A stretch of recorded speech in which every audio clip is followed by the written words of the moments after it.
We've just started on this new mini-series, if you like, compared to our series that went from Genesis to Revelation over something like 2 years. This is a mini-series, just 7 weeks. And the series is on the person of Jesus, and the vehicle is his 7 I am sayings. I pointed out last week, I know some of you who weren't here last week, I'll just go through that again. It doesn't matter that we move on, and we will be looking at when Jesus says, I am the bread, I am the light of the world, I am the door, and so forth. We need to recognize the significance of I am. Just this very prefix, I am what? But I am is the name of God. And it goes back, way back to Exodus, when Moses perceived the burning bush in the distance, and he walked up to the bush, and the bush spoke to him. That's like a pretty neat day, you know. Think about it.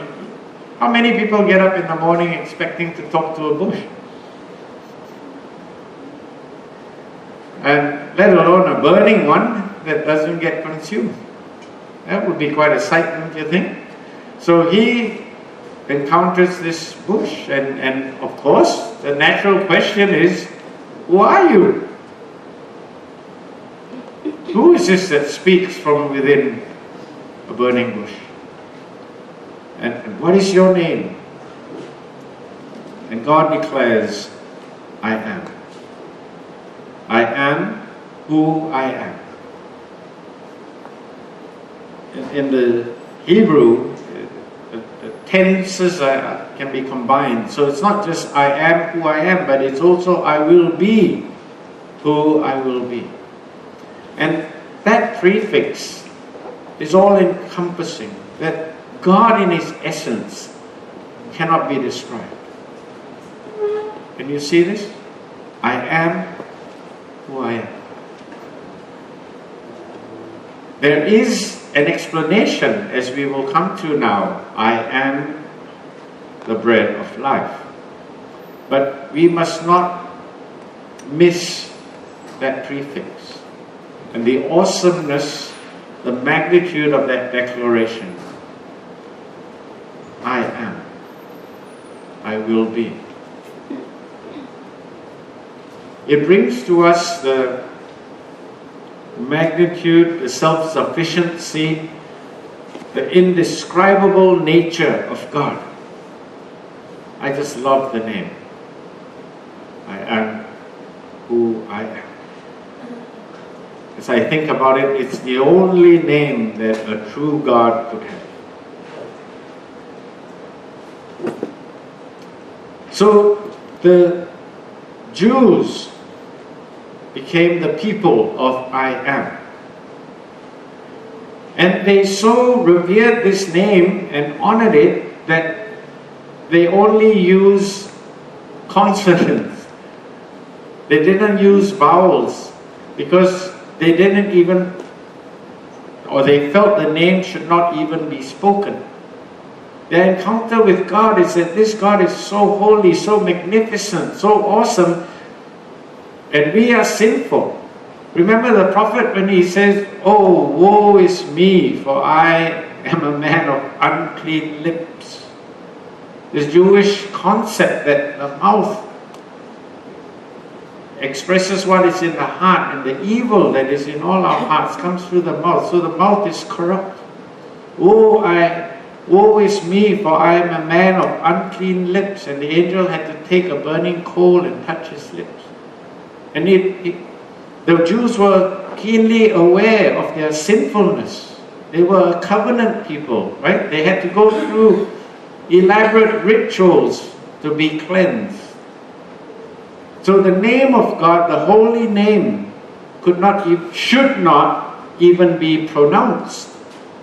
So it was 4 consonants. YHWH. It's called the Tetragrammaton. The unpronounceable name of God. So now we see that in the New Testament, when Jesus steps up and he proclaims, I am, never mind I am what? When he stands there and uses this tetragrammaton and he says, I am, it's already sacrilege. You can just picture when he stood up there and he said, I am, everyone in the crowd is going, Did he really say that? He's not supposed to say that. He can't say that. Okay? And because Jesus declared who he is, that was his death sentence. You got to see the context within which these declarations come. Each time he declared, I am, it was one more nail in the coffin, or, well, he didn't have a coffin, nail upon the cross, or stone, rolled across the tomb. He was really sealing his own fate each time he said, I am. Okay? So that is the prefix to that. Last week we looked at Jesus declaring, I am the bread. Were you here last week? You can't remember? I am the bread of life. And this was in the context of the feeding of the 5,000. He had just fed the 5,000. And this miracle, the significance was a reminder to the Jews. Remember when God fed you in the wilderness? 40 years. 40 years you had bread in the desert. You would not have survived because the desert could not support 2 million people wandering through. There isn't enough wildlife, there isn't enough vegetation, there isn't enough water. Just the fact that they could wander in the wilderness, that size of people, as a collective group, right? Okay, you can have 2 million people in the desert, but if there are groups of 20 spread out all over the desert, then the desert can sustain the 20, you follow me?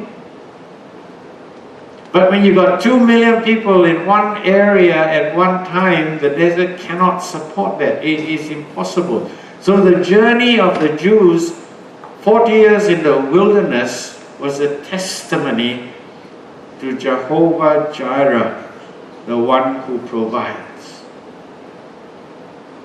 Okay? So God was providing proof over 40 years. So in John chapter 6 that we looked at last week, he says Yahweh. In the English we've added vowels so that we can pronounce the tetragrammaton. Yahweh is bread.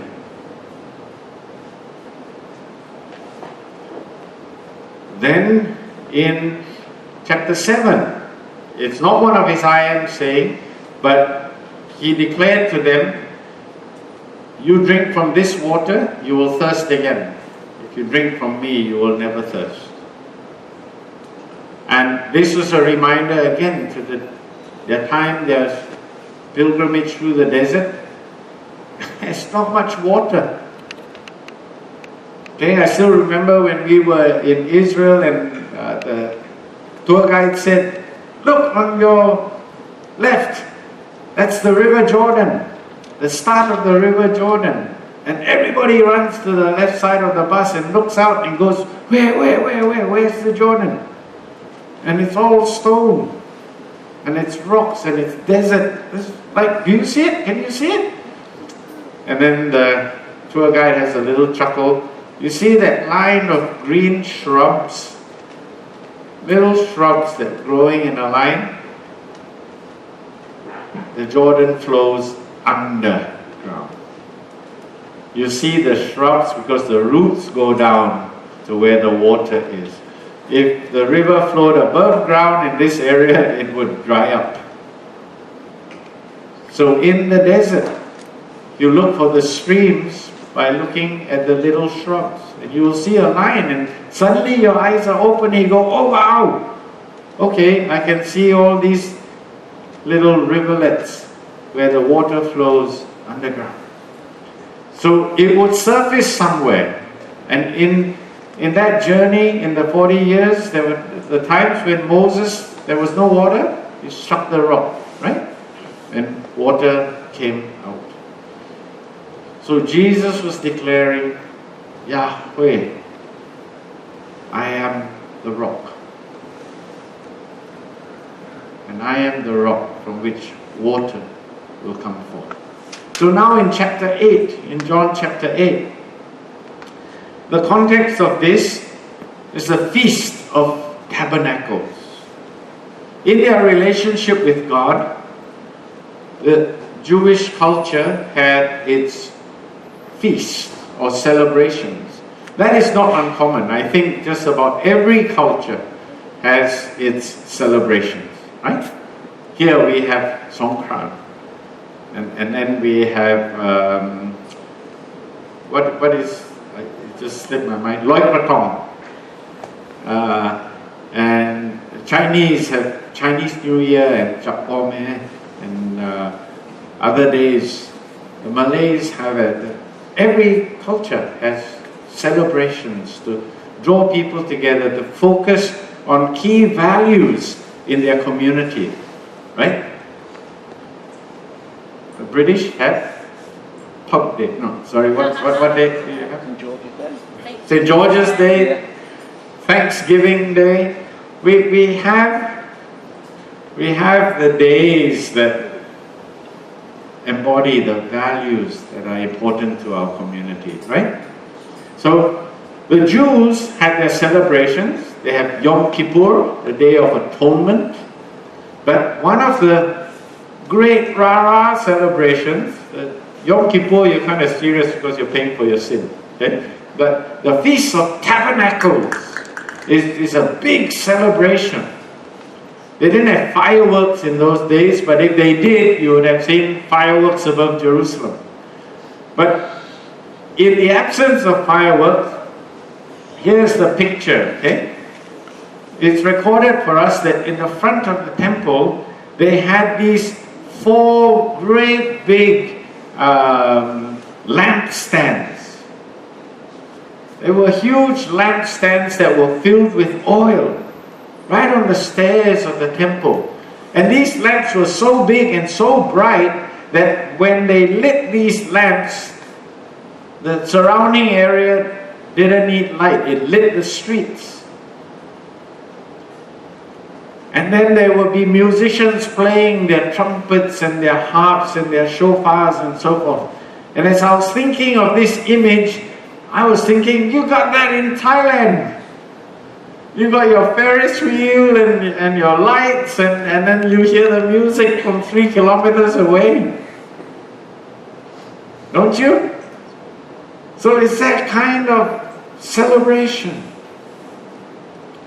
It is very loud, it is very bright, because it's declaring to the community, come here, come together, let us celebrate what we have. So this was the Feast of Tabernacles.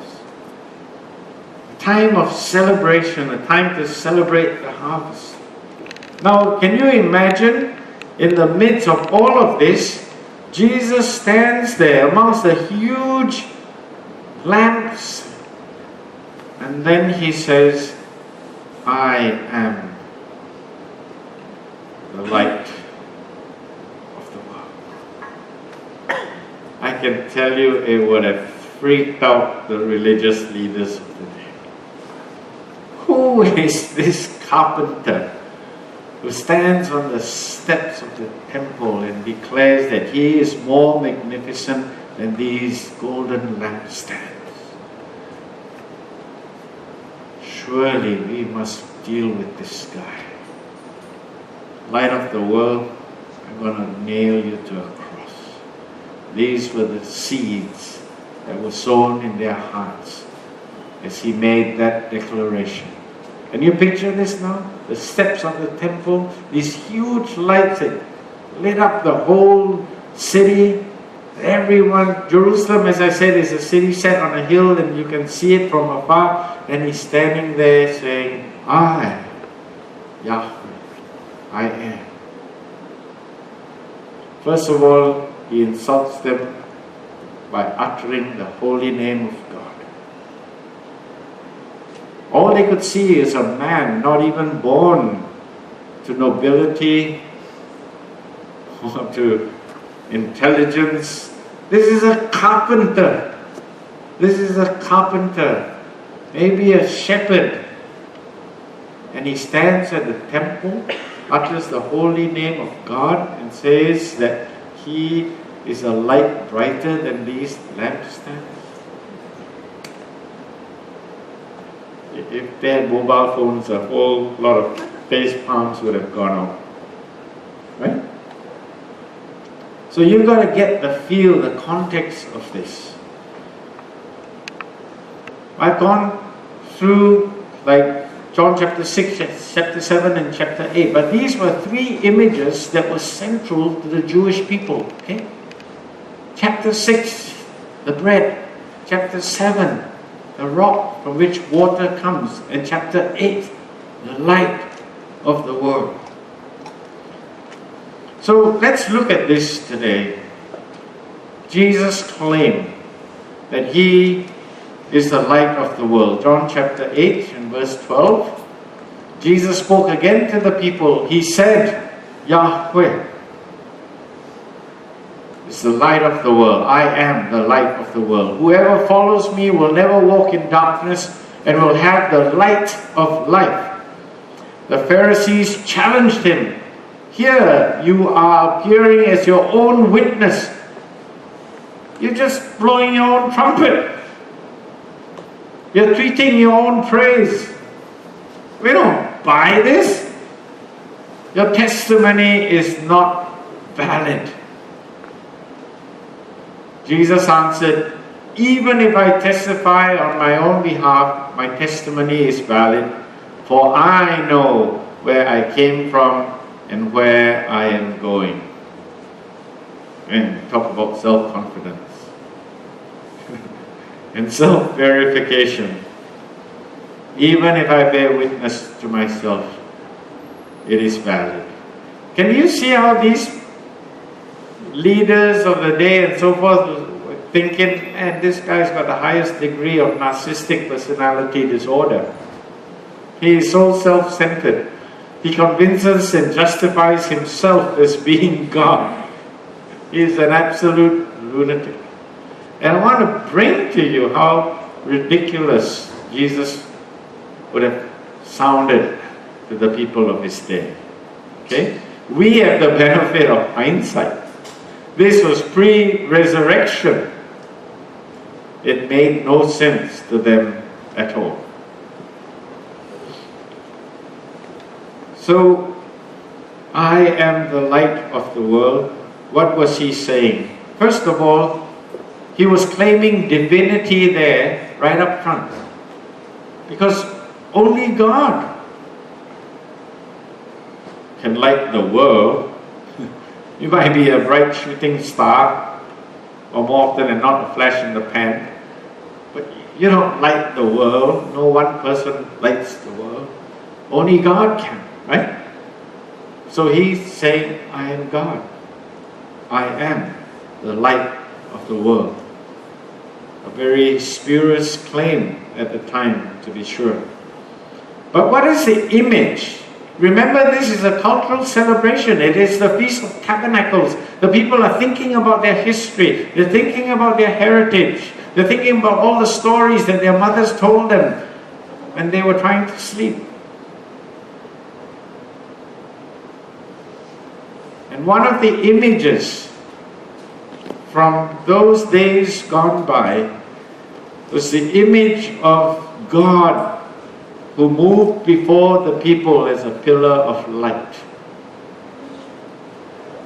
All right? And that's why the lampstands were set up in that way, to remind the people of the pillar of fire that led them in the wilderness. If you want to reference it, Exodus chapter 13, verses 21 and 22, it says, "And the Lord went before them by day in a pillar of cloud to lead them along the way, and by night a pillar of fire to give them light, that they might travel by day and by night. The pillar of cloud by day and the pillar of fire by night did not depart from before the people." They had their own 24/7 tour guide. They were in the wilderness, but in the day they had this cloud, and the cloud would provide them a little bit of shade. I'll never forget 2010, which trip would have been? 1989, just before we got married. This trip, we were there in August, the hottest season in Israel. And that day the bus drove out to the wilderness. And what is imaged into my memory is these two boys who had to sit out there to sell trinkets to tourists. Okay? And there was a stick there in the ground about this thick, I kid you not, this thick. And the two boys, one was here getting shade from this stick. It didn't even have this, it was just a stick. And he was trying to cover that portion of his back from the sun. And his friend was in front of him, smaller in size. And can you imagine? I said, my goodness, it's so hot that even this little stick offers a bit of comfort. I also remember the tour guide saying it's really hot outside. I think today it's like 52. 52 degrees centigrade. And the tour guide said, we can take a few minutes out here so you can feel what it's like to be in the wilderness. So everybody's like, okay, let's feel the wilderness, let's feel the wilderness, let's go. Whoa, let's go back in the aircon bus. And a few of us tried to stay out there. And I was looking at my watch. But I think inside of 3 minutes, I was feeling like I couldn't even breathe. The air was so dry, so hot, that it felt with every breath, all the moisture in my lungs were being sucked out. Okay? That's how intense the heat was. And to convince you, there was one day we came back to the hotel and it was about 5. And we had to go for dinner. And my jeans were quite dirty and dusty, blue jeans, right? And I washed them, I soaked them in the bathtub and look at all the sand coming out. And I said, okay, I'll dry it, by tomorrow morning I can wear it. So I put the blue jeans out on the balcony, went for dinner, came back, went to feel it, see whether I got a chance of having them dry by tomorrow morning. They were bone dry. They were crisp. I could stand them up, you know, when something gets really dry, the cloth becomes stiff, the blue jeans, I put them there and they kind of like stood for a while and fell over. That's how dry it is. So imagine now, we couldn't carry there like 4 minutes. They had to live with this 40 years. So what was God's compassion? Give you this cloud. On a hot day, you're looking up. Those of you who like fishing, right, Pete? Always hoping a cloud will cover the sun for a while. Yeah. So for 40 years in the day, God will provide this shade for them. You are my shade at my right hand. That's where the image comes from. Okay? So this cloud that provides comfort and shields us from the heat. And then at night, the desert is the other extreme, you know. The other extreme. Last year I was in the desert in Jordan, and we had the second grade tents which didn't have air conditioning. Just across we had this group of tents that you paid a bit more, but they had an air conditioning. So when we got into our tent, it was like an oven, it was like a sauna. It's like you put your bags in and say, I'm out of here. Because you can't stay in there because the heat's just trapped, right? But at night, you're freezing. It's cold and there's no heater and you're wearing extra clothes and so forth. So the temperatures are extreme. So you're roasting by day and you're freezing by night. And this is what they had to endure. And so God had compassion. And He was a cloud of shade by day and a warming fire by night. So these images were very strong and powerful to the Jewish mind.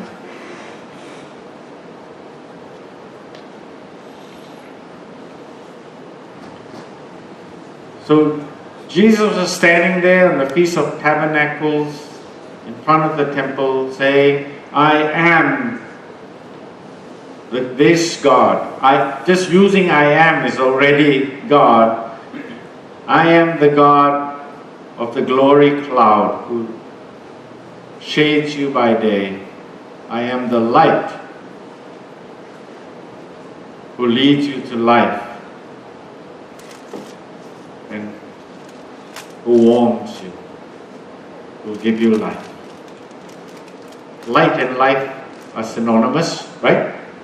All scientists will tell you, no light, no life. In Him was the light, and that light was the life of man. What a wonderful declaration. I am the light of the world. So He declared that He was God. But what else did He bring? The light of the world offers us direction. The light of the world offers us direction. And this is particularly relevant for me. I think a lot of you are aware, when I did my national service, I was trained in the Navy and I was a naval officer. And so part of our training was that we had to navigate ships. And we had to be on the bridge. And we were responsible. And because we were military or naval vessels, not commercial or civilian vessels, we had to operate on our patrols. It's day and night. Okay? And on the bridge, back then, no GPS. No Google Maps. You couldn't rely on that. So we had to use visual and charts. And the visuals are what? The lighthouses and the beacons. Lighthouses are on land, beacons are in the sea. Each and every light and beacon has its own characteristic. It doesn't just go round and round and flicker. Every light has what we call its signature cadence. How many seconds black or occluded and how many seconds light. So if it's Sultan Shoal light, then it is 3 flashes and then 3 seconds of darkness and then 3 flashes. Okay? Some other light might be 2 flashes, occlusion and then flash. And occlusion, then 2 flashes, occlusion, flash. Right? So every light, when you look at it and you count, then you say, that is Sultan Shoal light. That is Jurong light. That is the Eastern Anchorage light. So by looking at the signals from the lighthouses or the beacons, then you could tell, you could triangulate. That's part of navigation, okay? If that light is there and that light is there, we take the sextant and we look at the angle. Then we say, okay, that's Sultan Shore and that is Jurong light. And if I draw a line on the chart, I am here. Okay? Not so difficult. If we say, where is BCF? And we didn't have Google Maps or something, and you stand out in the open and you say, okay, that's Central. That's Nation Tower. Ideally 3 points, okay? 3 points, and that's Novotel over there. So if I draw 3 lines, I get a little triangle.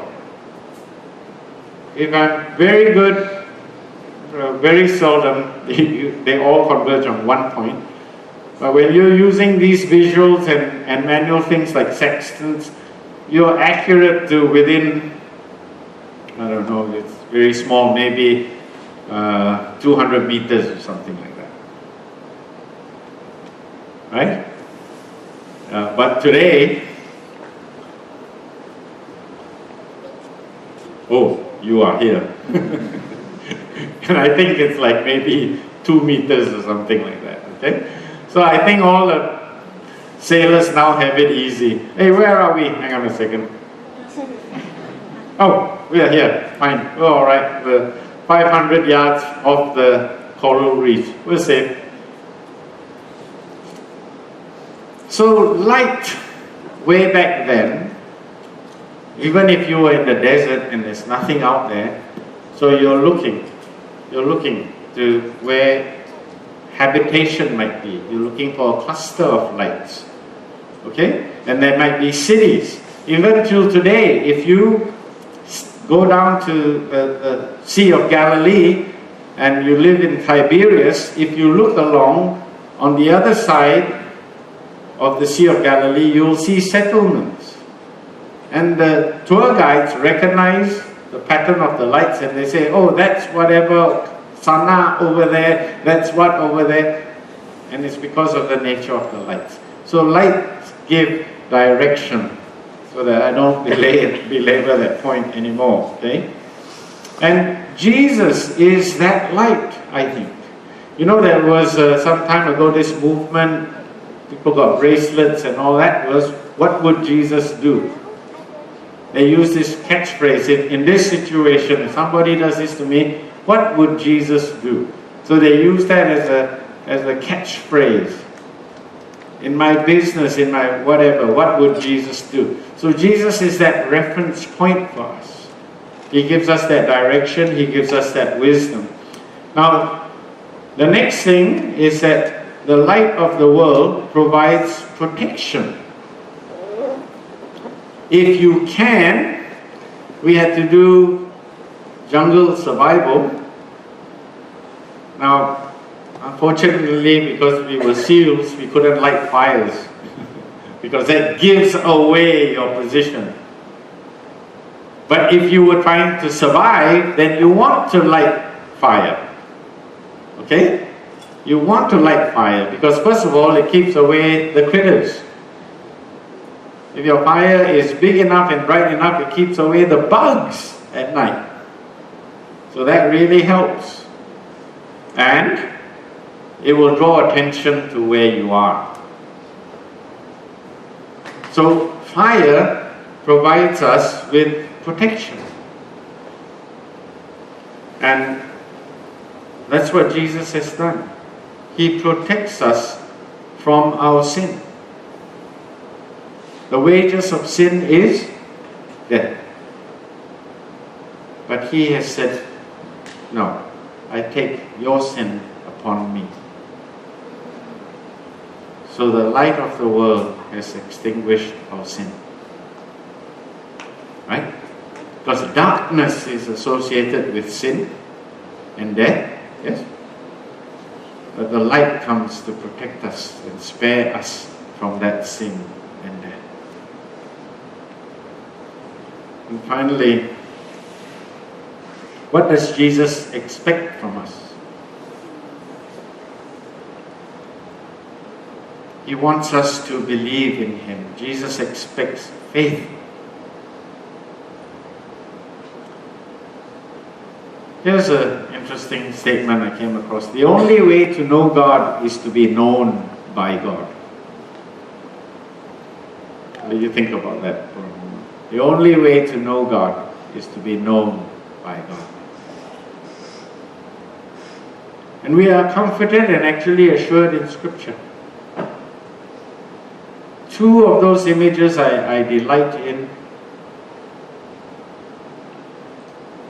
My eyes saw your unformed body. Such a beautiful juxtaposition of ideas. My eyes saw. Immediately we think of something material, concrete. Your eyes see something. But how can eyes see something that is unformed?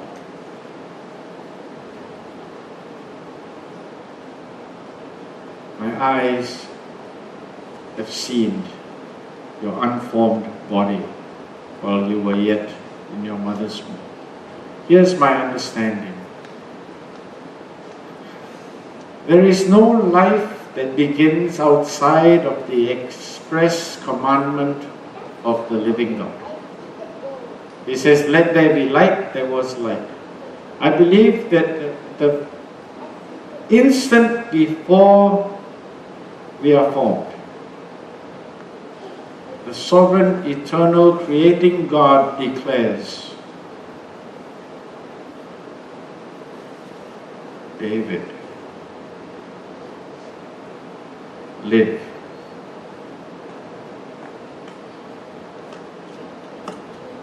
Okay? Before life begins, God already sees. So it says the best way to know God is to be known by God, and we can be comforted because God has known us before we were formed. And again, this wonderful revelation to the prophet, I have called you by name while you were in your mother's womb. That confirms for me this, of God seeing our unformed bodies, because our life does not begin except that God said, Ariel, live. Angelia, come forth. We are sacred. We are known by God. And one of our commissions in life is to know this God who gave us life. To discover Him. To know Him. And then at some point in time to adore and cherish. So God wants us to know who He is. And that is why there is revelation. That is why He sent His Son into the world to be flesh, to live amongst us, and to declare, I am the light of the world. So it leaves us with this challenge. Everyone a witness. That is our theme. So let your light shine before men, that they might give glory to God. For no one lights a lamp and puts it under the table. You are a city set on a hill. Let your light shine. You know, light witnesses to itself. Think about this. No matter how small the light, the moment it is on, it dispels the darkness that is around it. And just by its very existence, it justifies itself. You either have light or there is no light. Okay? The moment it shines, you are there. See? So this is the validation that Jesus was talking about. Interesting mystery, yes? light validates itself. We don't have to prove that the star is there. We don't have to prove that the sun is there. It proves itself by being there. Don't worry if you have a headache this afternoon.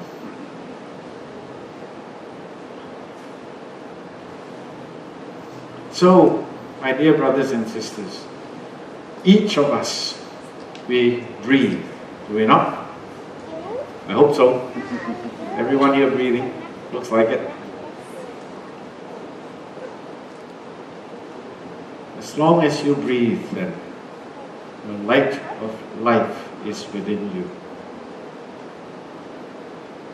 This life that originates with the only one who can create life. You know, science has gone so far, we've gone to the moon and sent things out into deep space and so forth. But with whatever we have, we are a creature and we cannot create life. It is the sovereign purview of the only creator, the only one who can speak life into being.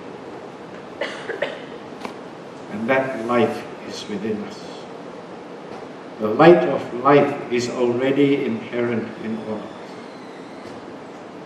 We have to acknowledge it, and we can release it.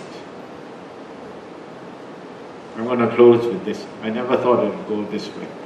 But this week, a little special for Lynn and I, because one of our little creations came home. I have two girls. So Ariel lives and works in Melbourne, but she suddenly declared she's coming home. The purpose of which is, you'd be wrong if you thought she came back to see her parents. She came back to see the dog. Happy Doggy Day. And the reason for that is our dog Toby, we had found out has cancer. So a few weeks ago, we actually thought that Toby was going to pass away that night. And Ariel, of course, was quite upset. So she thought she might not see Toby again.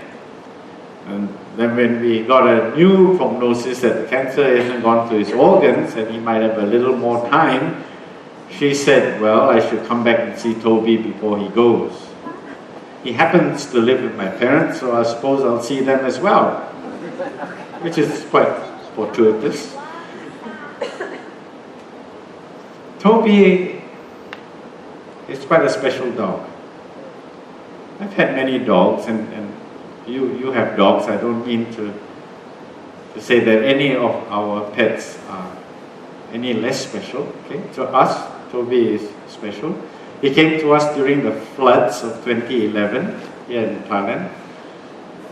He was dehydrated.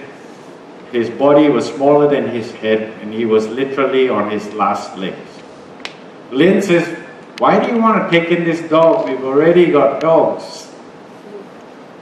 And I said, dear, please look at him. If I turn him away, I don't think he can survive another 2 to 3 days. Okay?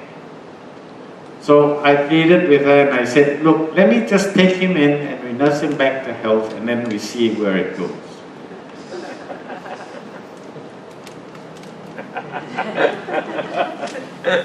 It's no big secret. All the guys know this trick. And actually all the ladies know it too. They just indulge us. So we took Toby in and we found that he was very intelligent. One of the days he so touched me because I told you this before. I think I brought food out. The other dogs were charging at the food. And as I withdrew, Toby came and sat by my side. And I said, you silly dog, if you sit by my side, the food will be finished. I brought him back to the food. I put his nose in it. And I withdrew again. And he looked up at me and he came and sat by my side. And I sat there. This was a Sunday morning. I so clearly remember it. And I thought to myself, wow, this is the way God wants us to love Him. He brought this dog to me to teach me how He wants me to love Him. That I don't just love Him for the provision, but I seek His presence more. And Toby has always had this loyalty. Wherever we are in the house, he will be at that corner. At night when we go to the room, he's outside by the room. If we go to the front, he's always there just waiting and looking to see.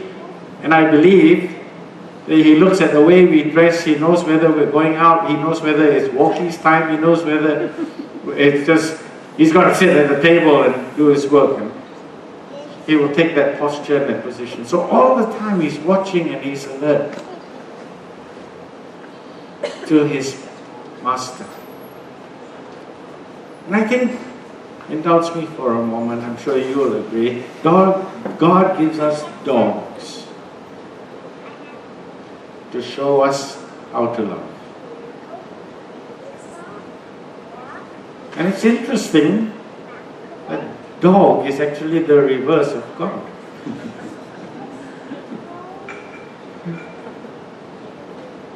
So I might be closer to the truth than we realize.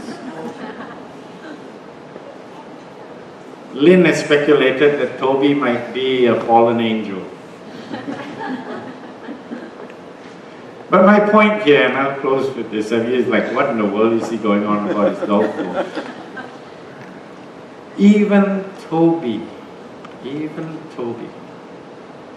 has this little light that shines.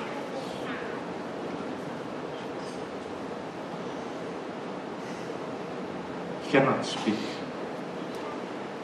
He doesn't have a wallet. But he has a light that shines. So let your light shine. For He is the light of the world. Let's pray.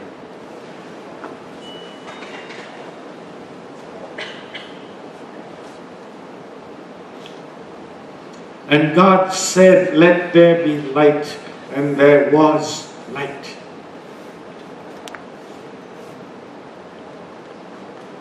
And in Him was the light, that was the life of men. And in Him there is no darkness. And nothing was made that has been made that is outside of Him. Yahweh, the great I Am, we bow in your presence today. We acknowledge your eternity, we acknowledge your majesty. And we thank you that you have first known us. And it's the means by which we shall know you. Bless our meditations this morning. Rekindle or enhance the light that is within each of us. May we leave this place a little warmer, a little more comforted, and a little more energized to let our lights shine, so that your glory might be declared in all the world. For we ask this in Jesus' name. Amen. Thank you for being